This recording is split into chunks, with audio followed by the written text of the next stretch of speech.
Hola, ¿cómo están? ¿Cómo están todos por allí, todas?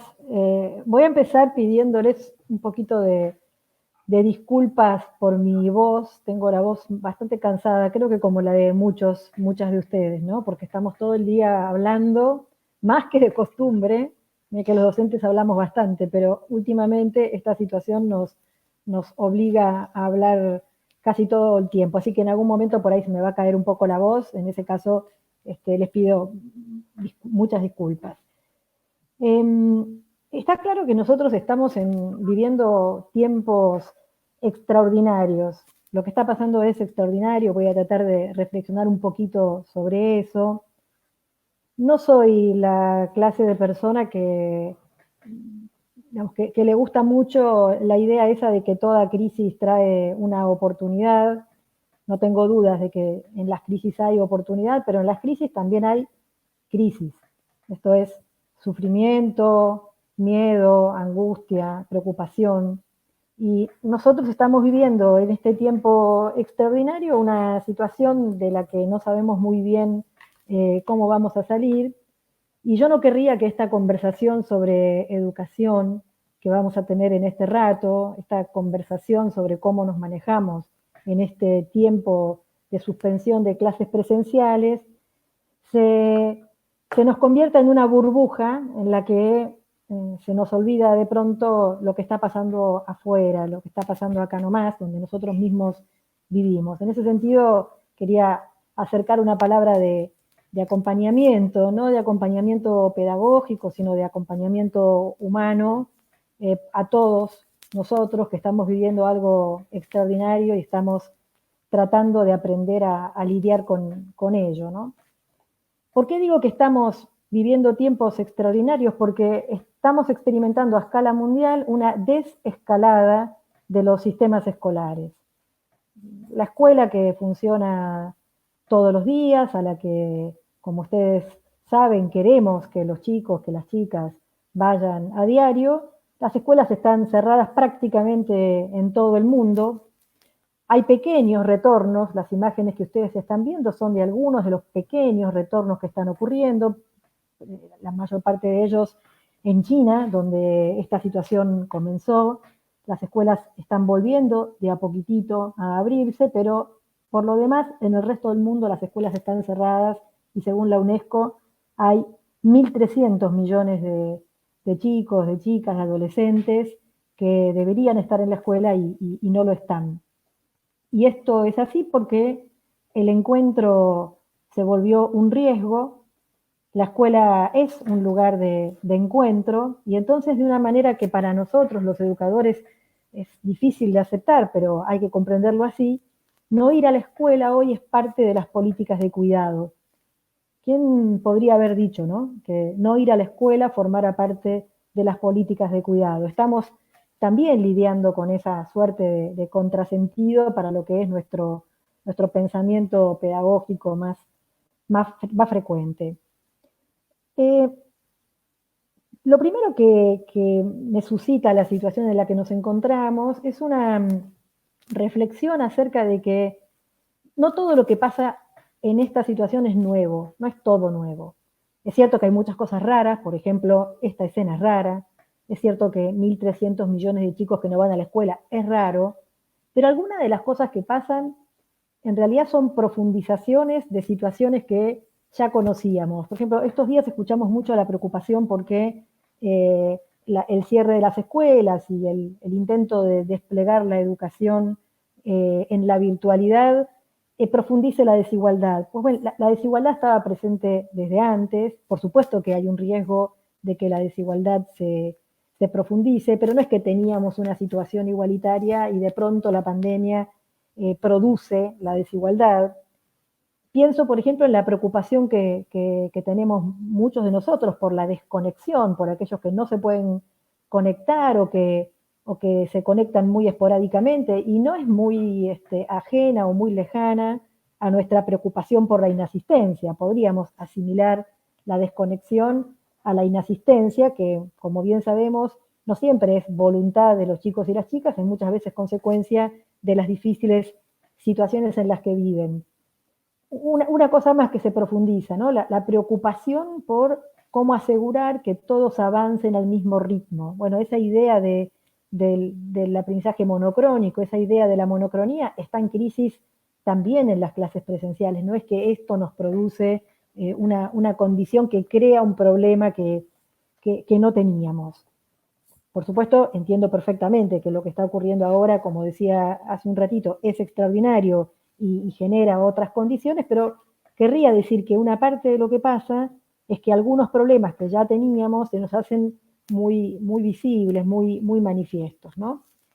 Lo cual nos lleva a pensar, bueno, cómo los vamos a asumir no solamente en este contexto, sino también cuando en algún momento podamos volver. Una reflexión que también quería compartir con ustedes mientras recibo los mensajes, los saludos y les agradezco enormemente el afecto y el acompañamiento en este momento, es que me parece que en lo que llevamos de este periodo sin clases, no necesariamente nosotros los docentes, pero sí la sociedad ha aprendido tres cosas. La primera cosa es que en la escuela no solamente se enseñaba, y no es poco, porque digo, la escuela tiene como función principal claramente enseñar, pero en la escuela no solamente se enseñaba.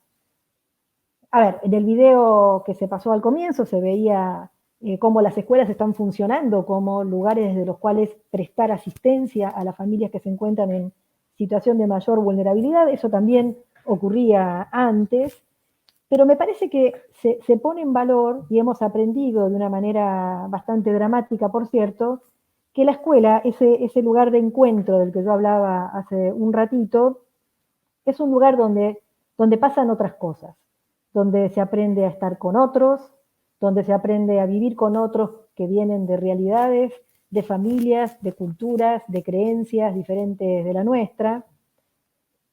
Es algo raro que los chicos hoy estén, muchos de ellos, todo el día en casa, todo el día con su grupo de crianza. Hay algo que falta allí, que es el encuentro con otros, que es la salida de casa, que es la exterioridad que produce la escuela. ¿Se acuerdan cuando estudiamos en el profesorado que la escuela es una de las instituciones no primaria sino secundaria porque produce justamente un éxodo de la casa hacia el mundo? Bueno, esa parte de hay un mundo allí que la escuela de alguna manera posibilitaba, se encuentra muy dificultada en este contexto.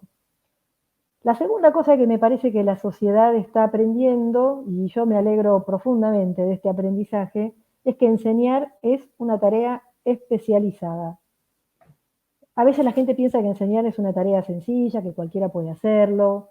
Me imagino muchas situaciones cotidianas en las casas de los chicos, en las casas de las chicas, donde los adultos responsables de su crianza o inclusive sus hermanos o primos mayores intentan explicarles algo de la escuela y el tío no entiende, o se enoja, o qué sé yo, y ahí aparece que hay algo que sabemos hacer los docentes que no es natural, no va de suyo, es producto de una especialización que nosotros tenemos en la que podemos ser mejores o peores, pero claramente nos vamos formando y aprendiendo en el curso de nuestra carrera y acabamos haciendo cosas que no cualquiera puede hacer.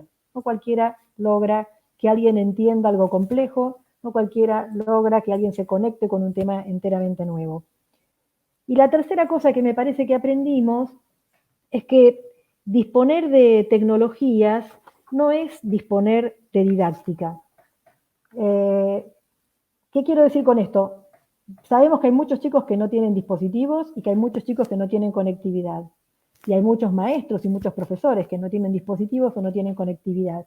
Pero donde la conectividad está asegurada y los dispositivos también, eso no quiere decir que automáticamente sabemos cómo resolver el problema de enseñar en estas condiciones. Este argumento no es para decir no tiene que haber dispositivos o no tiene que haber conectividad, sino para decir, bueno, acá estamos en una situación bastante novedosa y hay que producir respuestas didácticas porque lo que sigue siendo nuestro problema es qué cosas podemos hacer para que los chicos, para que las chicas puedan aprender. ¿Y qué tenemos? ¿qué tenemos? Vieron que se escucha, tenemos clases virtuales, la escuela se mudó a la casa. Bueno, yo creo que no tenemos clases virtuales y que la escuela no se mudó a la casa, y esto no es en demérito de lo que estamos haciendo, es al contrario, para tratar de situar lo que estamos haciendo. Muchos de ustedes deben haber participado, por ejemplo, en los postítulos virtuales del Infod, ¿sí? Yo fui profe en alguno de ellos y fui alumna de otro de ellos. Ustedes, si tuvieron esa experiencia, saben que la enseñanza en la virtualidad requiere muchísima preparación previa de los materiales, requiere figuras especializadas, como por ejemplo los tutores, requiere crear un entorno que controla la variabilidad de cosas que les pedimos a los alumnos, a los cursantes. Por ejemplo, no podría en un postítulo virtual, aunque lo haga un adulto, aunque sea un docente, no podría estar pidiéndole que se conecte por 5 plataformas diferentes o que manejen 25 apps o que en la misma semana hagan 32 cosas. Se regula la variabilidad del entorno para poder asegurar que el sujeto pueda aprender a moverse en ese entorno. Pongo estos ejemplos para decir, si alguna vez llegaremos a combinar de maneras más sistemáticas, más planificadas, la escuela presencial con instancias en la virtualidad, será el resultado de un proceso de planificación que por el momento no hemos podido hacer.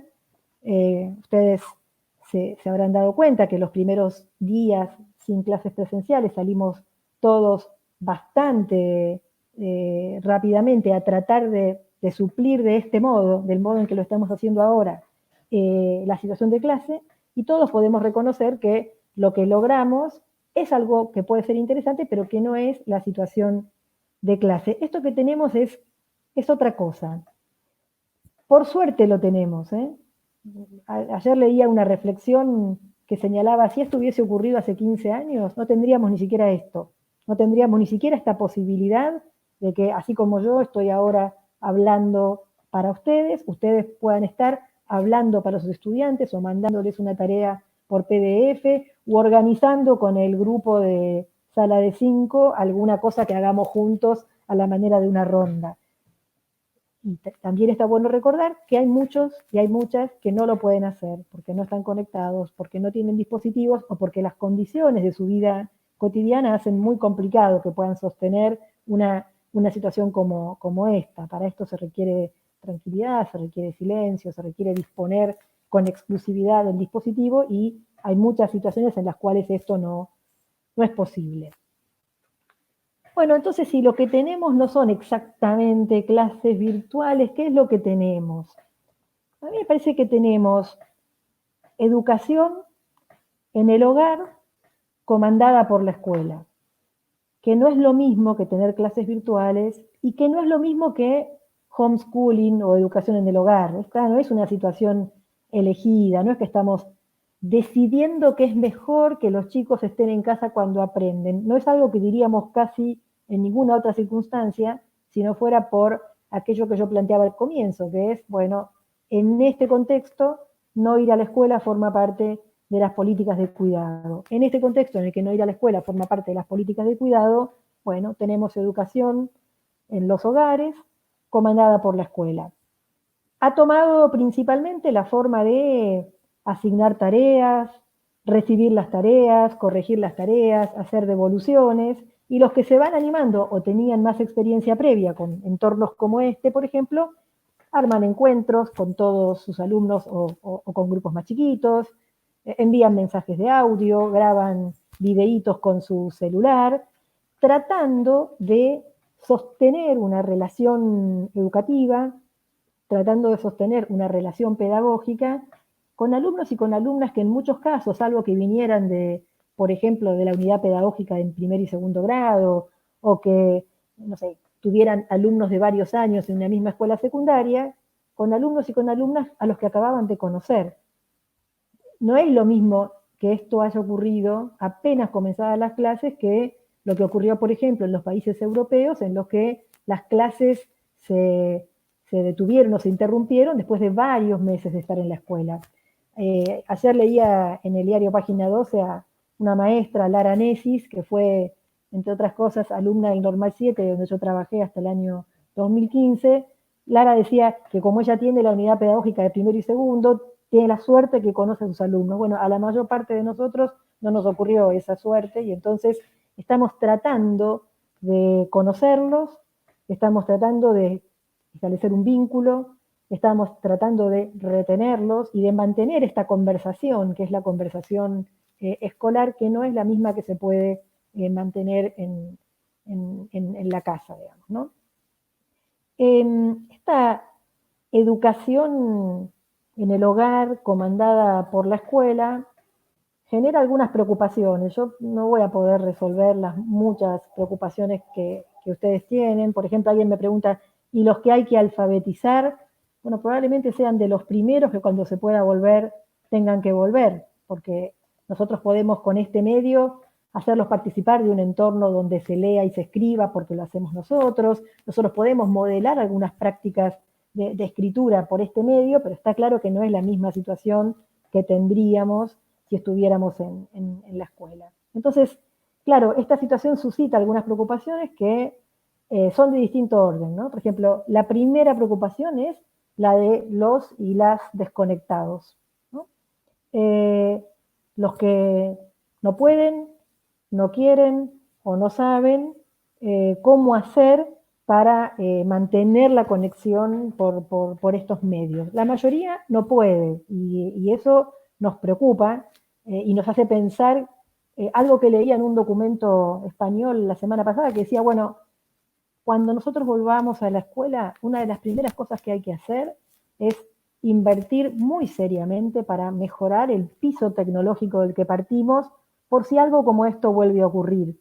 Porque algo como esto podría volver a ocurrir. Piensen que ellos terminan ahora las clases, vuelven en septiembre, no saben si en septiembre ya va a estar resuelto. Entonces dicen, bueno, si podemos volver ahora 15 días, una de las cosas que tenemos que hacer es mejorar el piso tecnológico, mejorar el piso de conocimiento también que tienen tanto los docentes como los estudiantes.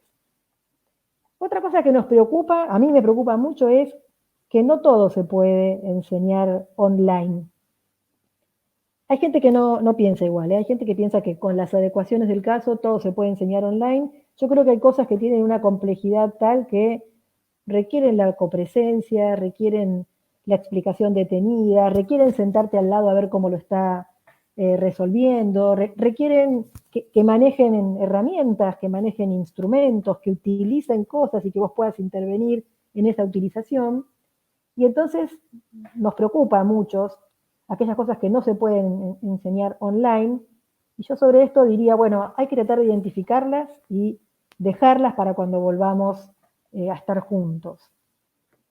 Nos preocupa también aquello que requiere de nuestros estudiantes una autonomía considerable. Por eso la pregunta por, bueno, ¿qué pasa con los que no leen y escriben, no?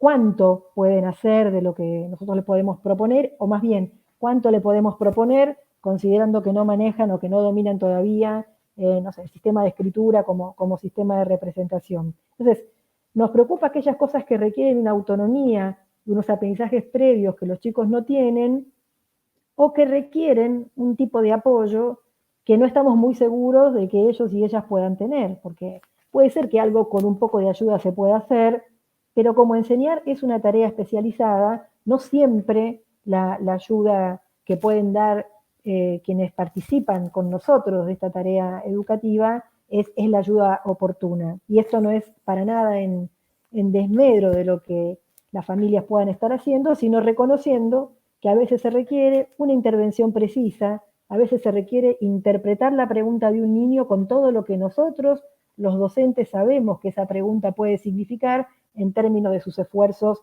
por construir conocimiento. Nos preocupa, a mí me preocupa también el agotamiento frente a la pantalla.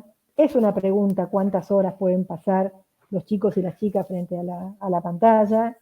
Pienso, por ejemplo, en la situación de la educación secundaria o de la educación superior, donde cada profesor tiene una especie de programa que quiere desplegar y bueno, así como es complicado estar 5 horas en el aula viendo pasar a los profesores y cada vez conectar y desconectar con lo que te está proponiendo, es una pregunta que podemos hacernos, digamos, cuánto tiempo frente a la pantalla y en qué medida se agota la posibilidad de atención, porque esta es una forma de atención muy distinta que la que podríamos tener si estuviéramos en clase. Y sí, nos preocupa, varias preguntas vienen en este sentido, nos preocupa la evaluación y a varias personas les preocupa también la acreditación. Yo diría, a ver, es un poco temprano para esa preocupación si estamos pensando estrictamente en el problema de la acreditación.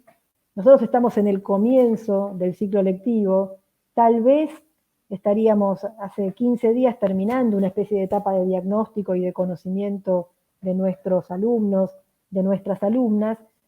La parte de la evaluación que sí nos tiene que enfocar mucho en esta etapa es esta de conocerlos, de saber en qué punto de sus aprendizajes están, de poder identificar en qué podemos ayudarlos para que avancen. Por lo que estuve leyendo en los diarios, entre ayer y un poquito hoy, parecería ser que la cuestión de la acreditación empieza a calmarse un poco, ¿no? En el sentido de comprender que es una discusión para dar un poco más adelante. Miren, apenas estamos comenzando una situación extraordinaria y que todo parece indicar que va a ser muy larga. Hay algunas decisiones, aún en este contexto complicado, que nosotros podemos tomar. Nosotros no somos una multinacional, alguien pone por acá, bueno, esta es la disputa por la venta de plataformas digitales, acá hay sectores que están agazapados para vender un servicio que parece que falta. Yo creo que lo que falta no es que haya plataformas digitales, creo que lo que falta es poder volver a la escuela y que mientras no podemos volver a la escuela, lo que tenemos que aprender es cómo generamos un vínculo educativo, un vínculo pedagógico en estas condiciones. Entonces, hay algunas decisiones que nosotros podemos tomar. Podemos decidir darle tanto peso al tratamiento de algunos contenidos como a el encuentro y el lazo con nuestros alumnos, con nuestras alumnas. Tiene muchísima importancia esa construcción y sostenimiento del lazo, que es lo que la escuela hace, porque los chicos van todos los días, porque hay copresencia de quienes enseñan y de quienes aprenden. Dedicarle tiempo, energía, actividad a generar y sostener el lazo, creo que es una decisión que podemos tomar. También podemos, y de hecho la estamos tomando, ¿no? Podemos tomar la decisión de seleccionar contenidos, de priorizar contenidos. No entra lo mismo que te entraría en una jornada presencial, en lo que sea que puedas hacer por esta vía. Y entonces ahí empieza la discusión que hay que dar de cuáles son los criterios para poder seleccionar, ¿no? Yo diría, a ver, hay cosas, como dije hace un rato, que no se pueden enseñar online o que no sabemos cómo hacerlo, si quieren lo podemos poner en esos términos, y hay cosas que sí, y esas cosas que sí, aún dentro de ellas podemos elegir aquellas que sean generativas, aquellas que susciten preguntas, ganas de aprender, deseo de seguir hablando de algo al día siguiente. Casi diría, si una vez por día a los chicos, a las chicas, del nivel educativo que sea, les pasa algo interesante provocado por la escuela puede querer decir por una tarea que les mandé, por una historia que les hice leer, por un video que ayudé a que encontraran, por una conversación que permití que tuvieran conmigo y con sus compañeros. Una cosa significativa por día, desde mi punto de vista, sería sumamente potente en este contexto donde está lo del principio, donde está el susto, donde está el miedo, porque los chicos están viviendo lo mismo que nosotros y nosotros somos de alguna manera un puente con un proyecto, un puente con un mañana, un puente con la tarea de aprender. Podemos decidir convertir la evaluación en una mirada sobre el proceso de nuestros alumnos y de nuestras alumnas, despreocuparnos un poquito de la cuestión de la acreditación y preocuparnos mucho más un muchito, como dice una alumna mía, preocuparnos un poquito y preocuparnos un muchito, por, por aprender a mirar o por profundizar la capacidad de mirar las preguntas de los chicos, las respuestas que dan, las resoluciones que logran, como indicadores de lo que están pudiendo aprender. Miren, la educación es un encuentro, por lo menos la educación escolar es un encuentro. Y en ese encuentro, cuando nosotros estamos con los chicos en el aula, hay un montón de señales que nosotros tenemos de qué les está pasando con lo que les proponemos. Podemos pescar su mirada, podemos pescar su detenimiento, podemos pescar cómo miran en la carpeta o en el cuaderno del compañero, podemos escuchar sus preguntas. Muchas de estas cosas nos faltan en este contexto y me parece que podemos dedicarle un tiempo mayor a la clase de contacto con ellos que nos permita tener más idea de cómo estamos aprendiendo.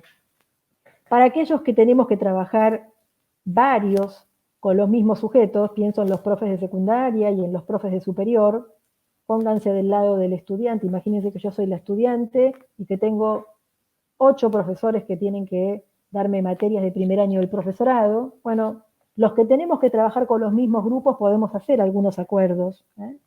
Por ejemplo, podemos, como decía hace un rato, controlar la variabilidad de las cosas que les pedimos a los chicos, en el sentido de la variedad de aplicaciones con las que se tienen que conectar, la cantidad de textos que tienen que leer, la cantidad de veces que les decimos que tienen que escribir. Eso que deberíamos hacerlo también en la presencialidad, pero que muchas veces no sucede. En este contexto es algo sumamente necesario para no producir sobrecarga, para no producir desaliento, porque lo que no debería ocurrirnos en este contexto, donde nosotros, que somos la escuela comandando la educación en el hogar, lo que no debería sucedernos es perderlos, cansar, agotar, sobreexigir. Eso no debería ocurrirnos. Y hablando de sobreexigir, no deberíamos plantearnos a nosotros mismos la sobreexigencia de tener una respuesta pedagógica completa, acabada, en estas condiciones. Estamos, como ponen muchos acá, en una situación nueva. Nosotros no tenemos por qué saber hacer esto. Tenemos la disposición de aprender a hacer esto y estamos haciendo todo lo posible para aprender a hacer esto, pero es muy difícil que podamos rápidamente pasar de la situación de la presencialidad a esta sin que nada se pierda, sin que nada se nos caiga, sin que algunos contenidos nos queden afuera. Les voy a contar una experiencia personal. Yo tengo bastante experiencia con este tipo de entornos, pero bueno, también soy profesora que doy clases presenciales y he tenido que pasar, como digo yo, a la clandestinidad, ya no puedo ir a la escuela, entonces tengo que trabajar desde estos medios. Armé una cosita que se llama microteórico, yo en la facultad doy teórico, son clases de 3 horas, son clases que deben ser pesadas también en la presencialidad, pero imagínense una clase de 3 horas en la virtualidad. Bueno, decidí armar microteóricos y escribirlos, y les cuento lo que me pasó. Escribí 2 carillas de un tema, no importa qué tema, probé una vez que las había escrito leerlas en voz alta, tardé más o menos 3 minutos y medio, y eso me llevó 5 horas. 5 horas para escribir 2 carillas que después se agotan en 3 minutos y medio. Si esas son las coordenadas, nosotros no podemos autoexigirnos tener una respuesta pedagógica completa en estas condiciones. Sí podemos proponernos ir mejorando, porque a mí ese microteórico que armé me queda para otras oportunidades, me puede quedar para más adelante. Todo lo que vayamos armando ahora son repertorios que nosotros construimos y que después nos van a poder servir. Una última cosa y ojalá esto que voy a decir pueda escucharse diría con el sentimiento con el que yo querría decirlo. Nosotros tenemos que empezar a pensar en la vuelta, ¿no? No sabemos cuándo va a ser la vuelta, pero mucho de lo que hagamos en este tiempo tiene que ser hecho pensando en la vuelta. Hay lugares donde las escuelas están volviendo a funcionar. Por ejemplo, ahora podemos ver un videíto, vamos a poner un video al que le hemos sacado la música para que no me impida a mí seguir hablándoles, un video de la vuelta a las clases en China, donde todo esto, como decíamos al comienzo, se inició. En ese video ustedes van a ver los protocolos de cuidado vinculados con la vuelta a clase. Y a mí me parece que hay dos cosas que nos va a salir más fácil pensar, aunque sea logísticamente complicado de hacer. Nos va a salir más fácil pensar los protocolos de cuidado para evitar el contagio, como los que ustedes están viendo en pantalla. Creo que también nos va a salir más fácil, porque hay mucha experiencia curricular en Argentina a este respecto, nos va a salir más fácil determinar un poco mejor, un poco más claramente a qué dedicarle la energía en el tiempo que tengamos como tiempo presencial. Pero hay algo que es un poco más difícil, y es esto lo que yo quiero invitarlos a pensar, que es que si la escuela es un lugar de encuentro, cuando nos reencontremos, vamos a reencontrarnos habiendo pasado esta experiencia extraordinaria. Una experiencia que a lo mejor algunos de nosotros la estamos pasando de maneras, bueno, no del todo dolorosas o no del todo costosas, pero que para muchos, para muchas, están siendo experiencias muy costosas, desde, nada, desde el fallecimiento de alguien amado hasta los problemas vinculados con la subsistencia cotidiana, con el hacinamiento o sencillamente, simplemente con el miedo difícil de controlar.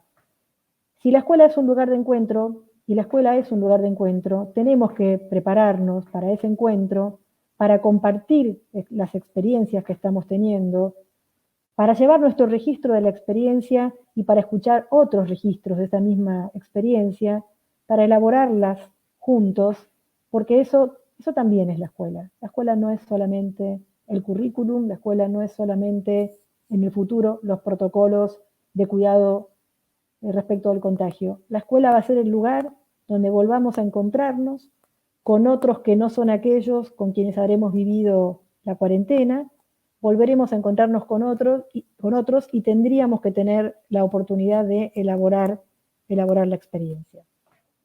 Bueno, hasta aquí lo que yo podía compartir. Yo tuve muchas dudas antes de dar mi ok para participar en esto, porque no me gusta mucho salir a decir nada de lo que hay que hacer. Estoy escuchando mucho, estoy leyendo mucho, cada vez que hay una, no sé, una mesa redonda, un panel, si no lo puedo ver, entro después y lo miro donde queda colgado. Y estoy escuchando mucha gente que dice cosas muy, muy interesantes, eh, inclusive cosas que yo no había pensado, cosas que al principio me suenan raras.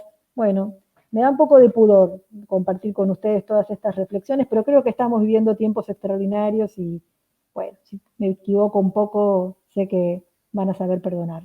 Gracias a todos, gracias a todas por estar allí.